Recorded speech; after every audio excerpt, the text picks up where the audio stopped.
Welcome to Abhinav Bharat. నేను శివరామకృష్ణ. కేంద్ర finance minister Nirmala Sitharaman ప్రవేశపెట్టిన బడ్జెట్ అసలు తెలుగు రాష్ట్రాలకి ఎంతవరకు ఉపయోగపడుతుంది, అసలు ఏ విధంగా లాభపడ్డారు అనే విషయంపై విశాఖవాసులు ఈ బడ్జెట్ కోసం ఏం చెప్తున్నారు అనే విషయంపై విశాఖవాసులను అడిగి తెలుసుకునే ప్రయత్నం చేద్దాం రండి. గౌరవనీయురాలైన నిర్మలా సీతారామన్ గారు మేడం గారు, ఫైనాన్స్ మినిస్టర్ గారు అత్యంత అద్భుతమైన బడ్జెట్ సమర్పించడం జరిగింది నిన్న. ఎందుకంటే భారతదేశము ఆర్థిక పురోగభివృద్ధి తప్పనిసరిగా ఇప్పుడు ఏదైతే 4వ స్థానంలో ఉన్నామో మొదటి స్థానానికి వెళ్ళటానికి వికసిత్ భారత్ అనే ప్రోగ్రాం ద్వారా, అనే సంకల్పం ద్వారా చేసిన బడ్జెట్ చాలా బాగుంది. అందరికీ కూడా బడ్జెట్లో పెట్టిన సదుపాయాలు కానీ, బడ్జెట్లో పెట్టిన ఆర్థిక పరమైన వనరులు ప్రతి ఒక్కరికి కూడా ఉండాలి అనే ఉద్దేశంతో పెట్టిన బడ్జెట్ అది one of the fantastic budget అని చెప్పి తెలియజేసుకుంటూ, అట్లాగే ఏదైతే ఇతర దేశాల నుంచి వారు కానీ లేకపోతే లోకల్గా ఉన్న వారు కానీ ఇండస్ట్రియలిస్టులు ఏదైతే డేటా సెంటర్స్ ఇక్కడ కనుక పెడితే 2047 సంవత్సరం వరకు ఇన్కమ్ ట్యాక్స్ లేకుండా ఎగ్జంప్షన్ అని చెప్పి వారు పేర్కొనటం జరిగింది. దాని వలన ఇతర దేశాల నుంచి ప్రతి ఒక్కరూ కూడా డెఫినెట్గా ఈ అత్యంత అద్భుతమైన ప్రగతి భారతదేశంలో జరుగుతుంది అనే ఉద్దేశంతో భారతదేశం వైపు ఈ డేటా సెంటర్స్ ఎవరైతే పెడదామని అనుకుంటున్నారో వాళ్ళు ప్రపంచంలో ఉన్న వారందరూ కూడా భారత్ వైపు చూస్తారని చెప్పి నేను తెలియజేసుకుంటూ, తద్వారా ఉపాధి ఉద్యోగ అవకాశాలు అత్యంత మెరుగుగా ఉంటాయి. అలాగే ఎంఎస్ఎంఈ కూడా చాలా పెద్ద ఎత్తున సహాయ సహకారాలు అందించడానికి కేంద్ర ప్రభుత్వము నిర్ణయం చేయటం జరిగింది బడ్జెట్లో. అట్లాగే ఏదైతే ఆరోగ్యపరంగా చూస్తే క్యాన్సర్ ఎవరికైనా వచ్చిందనంటే వారు మొత్తము సర్వస్వము కోల్పోయే పరిస్థితి ఉంది. వాళ్ళకు ఉన్న ఆర్థికంగా ఉన్న వనరులన్నీ కూడా ఖర్చు అయిపోయే పరిస్థితి, అత్యంత కాస్ట్లీగా ఉండే పరిస్థితి నుంచి ఇప్పుడు కేంద్ర ప్రభుత్వం బడ్జెట్లో సుమారు 17 డ్రగ్స్ ఏదైతే మోస్ట్ ఎక్స్పెన్సివ్ డ్రగ్స్ ఉన్నాయో అది మన భారతదేశంలో కాకుండా ఇతర దేశాల్లో తయారు చేసే మందుల పైన కంప్లీట్గా ఎగ్జంప్షన్ ఇవ్వటం జరిగింది, ఇంపోర్ట్ డ్యూటీ. తద్వారా ఏదైతే ఈ క్యాన్సర్ ట్రీట్మెంటు చాలా తక్కువ డబ్బులతోటి ట్రీట్మెంట్ చేసుకునే అవకాశాలు చాలా ఎక్కువ ఉన్నాయి. సో ఆ విధంగా అన్ని రంగాలకి కూడా ప్రోత్సాహాలు ఇవ్వటం జరిగింది. అట్లాగే మనం విశాఖపట్నంలో ఉన్నాము కాబట్టి మన విశాఖపట్నం పక్కనే అరకు, దానికి కూడా ఒక ప్రాముఖ్యత వచ్చేటట్టు బడ్జెట్లో ప్రస్తావన చేయటం జరిగింది. అడ్వెంచరస్ స్పోర్ట్స్ కానీ, ఇంకా టూరిజం డెవలప్మెంట్ గురించి కానీ అన్ని రంగాల్లో కూడా బడ్జెట్ చాలా బాగుంది అని చెప్పి నేను తెలియజేసుకుంటున్నాను. ఇప్పుడు 2047 వరకు ఏదైతే గూగుల్ డేటా సెంటర్ విశాఖపట్నంలో ఉందో దాన్ని 2047 వరకు ఉచితంగా మనకి ఎక్కడ ఏ పేరు ట్యాక్స్లు లేకుండా కేంద్రం బడ్జెట్లో ప్రవేశించిందో చాలా చక్కటైన ఇది. అలానే మళ్ళీ మనకి ఎవరైతే యువత మత్తు పదార్థాలకి ఏదైతే వెళ్ళిపోతున్నారో దాని మీద కూడా పెంచడం, కూడా పొగాకు వాటి మీద రేట్లు పెంచి ఇచ్చేయడం కూడా చాలా చక్కటమైన ఇది.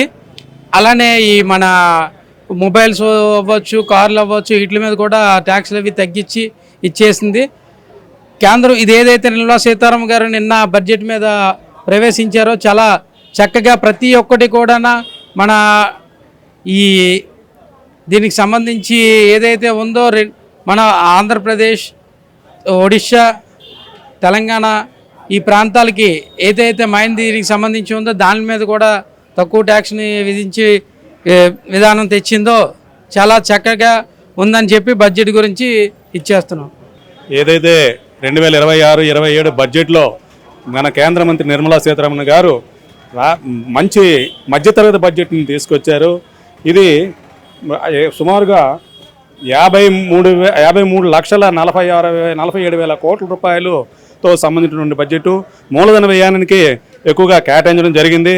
ఏదైతే ఒక రాష్ట్రం కానీ దేశం కానీ అభివృద్ధి చెందాలంటే ఇన్ఫ్రాస్ట్రక్చర్ మౌలిక వసతులపై ఎక్కువగా కేటాయించినట్లయితే ఆ దేశము అభివృద్ధి చెందుతుంది, ఆ ప్రభుత్వము అభివృద్ధి చెందుతుంది, ప్రజలు మధ్యతరగతి ప్రజలకి ఒక సరైనటువంటి బడ్జెట్ని తీసుకొచ్చారు నిర్మలా సీతారామన్ గారు. ఇది సిగరెట్ల విషయంలో కానీ, మద్యపాన విషయంలో కానీ రేట్లు పెంచి దాన్ని నిషేధించడంలో కూడా కీలకమైనటువంటి నిర్ణయం తీసుకోవడం జరిగింది. అదేవిధంగా అమరావతికును అమరావతికున్న హైదరాబాదు తెలంగాణ రెండు తెలుగు రాష్ట్రాలను కలుపుతూ హై స్పీడ్ క్యారిడార్ని కూడా మనకి కల్పించడం జరిగింది. అదేవిధంగా మన రాష్ట్రంలో ఖనిజ సంపద ఎక్కువ ఉంది. ఒరిస్సా కానీ తమిళనాడుగా తెలంగాణ కానీ ఆంధ్రప్రదేశ్ ఖనిజ సంపద ఉండదని ఆ ఖనిజ సంపదను ఉపయోగించడం కోసం కూడా దానికి ఎక్కువగా కేటాయించడము అన్నది నిర్మలా సీతారామన్ గారు చాలా సాహతోపేత నిర్ణయం తీసుకొచ్చి ఈసారి ఆంధ్రప్రదేశ్కి సరైనటువంటి బడ్జెట్లో ప్రాధాన్యత చేకూర్చడం అనేది జరిగింది. ఇంకా అదేవిధంగా టెలిఫోన్కి సంబంధించిన కానీ మీకు ముఖ్యంగా పిల్లలకి ల్యాప్టాప్ పరికరాల విషయంలో కానీ విదేశాల్లో ఎడ్యుకేషన్ చేసుకోవడానికి కూడా చదువుకోవడానికి కూడా చాలా చక్కని తక్కువ దీంతో సౌకర్యం కల్పించడం జరిగింది.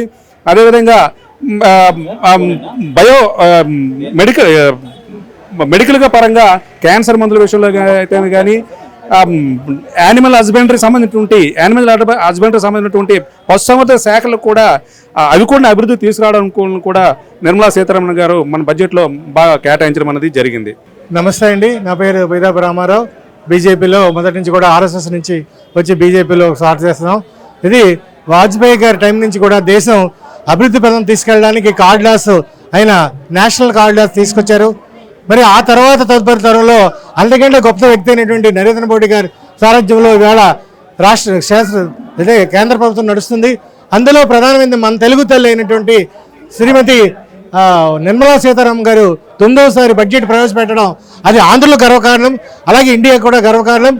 ఆమె తన ప్రతిభతో దేశానికి ముందు తీసుకెళ్ళాలి, ప్రపంచ దేశ పట్టాల్లో మనం నెంబర్ 1 స్థానానికి ఆర్థికంగా ఎదగాలనే ఉద్దేశంతో ఆమె అహర్నాథలో కష్టపడి ఈవేళ ఆర్థికంగా అభివృద్ధి చెందాలంటే ఎటువంటి మూలధనం, ఎప్పుడైతే మూలధనం పెరుగుతుందో అప్పుడు బడ్జెట్లో చూపించిన మూలధనం ద్వారా మనం అన్నిటికీ కూడా సమానంగా ధనాన్ని అంటే కేటాయించి తద్వారా ప్రపంచ దేశాల్లో కూడా మంచి పేరు తీసుకురావడానికి, ఆర్థికంగా అభివృద్ధి చెందడానికి మంచి దోహదపడుతుంది.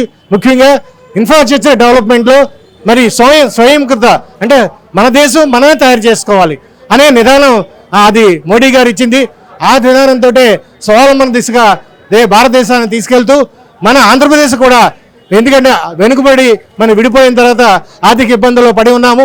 గత 5 సంవత్సరాల్లో దాన్ని ఇంకా కింద తీసుకెళ్ళిపోయిన ఆ ప్రభుత్వం నుంచి బయటకు రావడానికి మరి మోడీ గారు కానీ అమిత్ షా కానీ మనకి ఆర్థిక మంత్రి సీతారామన్ గారు కానీ మనకి ఎక్స్ట్రాగా కూడా నిధులు ఇచ్చి ముఖ్యంగా ట్రైబల్ ఏరియాస్ని డెవలప్ చేయడానికి కానీ అలాగే హౌసెస్ డెవలప్ చేయడానికి కానీ ఇటువంటి వైద్యాన్ని డెవలప్ చేయడానికి మనకి మెడికల్ కాలేజ్ కూడా పీపీపీ మోడల్లో ఇవ్వడం వల్ల అది సెంట్రల్ గవర్నమెంట్ కూడా మనకిచ్చి వైద్య కళాశాలలు తద్వారా విద్యార్థులు అభివృద్ధి చెందడానికి మనకి ఎక్కువ అవకాశం ఉంటుందని ఆ ఉద్దేశంతో ఈ బడ్జెట్లు రూపొందించడం ఇది అందరికీ హర్షణీయం. ఇందులో మరి అందరూ కూడా ఎప్రిషియేట్ చేయాలి. మనం ఎప్పుడైనా సరే మనం ఏం చేసిన దాన్ని మనం కొనియాడాలి. అది కూడా చేతకాని పరిస్థితులు కొంతమంది ఉన్నారు విమర్శించడానికి, కానీ ఇది మట్టికి చాలా అందరూ కూడా హర్షదాయము. అందరికీ నమస్కారం. నేను సనపల వరప్రసాద్, తెలుగుదేశం పార్టీ సీనియర్ నాయకుల్ని, AP state Kalinga corporation director అండి. ముఖ్యంగా నిన్న నిర్మలా సీతారామన్ గారు ఇచ్చిన బడ్జెట్ చాలా అద్భుతంగా ఉంది. ముఖ్యంగా 2 రాష్ట్రాలు తెలుగు రాష్ట్రాలకి కూడా ఒక మంచి వాతావరణంలో చాలా ఎక్స్పెక్ట్ చేసాం, కానీ కొంతైనా పర్వాలేదు. ఎందుకంటే ముఖ్యంగా అరకు వ్యాలీలో పర్యావరణ పరిరక్షణ గురించి అనుకూలమైన మౌంటైన్ ట్రాక్స్ని అభివృద్ధి చేయాలని ఆయన నిర్ణయించడం చాలా సంతోషకరమైన విషయం. అమరావతికి నిధులు ఇస్తారని మేము చాలా ఎక్స్పెక్ట్ చేసాం. ఎందుకంటే మొన్న కూడా అక్కడ మన కేంద్ర ప్రభుత్వం ఈ అమరావతి మీద దృష్టి పెట్టి చేస్తారని మేము ఎక్స్పెక్ట్ చేసాం. అది కూడా చేస్తే బాగున్నాం. ముఖ్యంగా టోటల్గా ప్రతి ఒక్కరికి కూడా 5 లక్షల రూపాయలు దాకా మినిమం సామాన్యుడికి ఇంకా కొంచెం పెరుగుతుందేమో ఎక్స్పెక్ట్ చేసాం. ఏదేమైనప్పటికీ చాలా ఇంపార్టెంట్ అయిన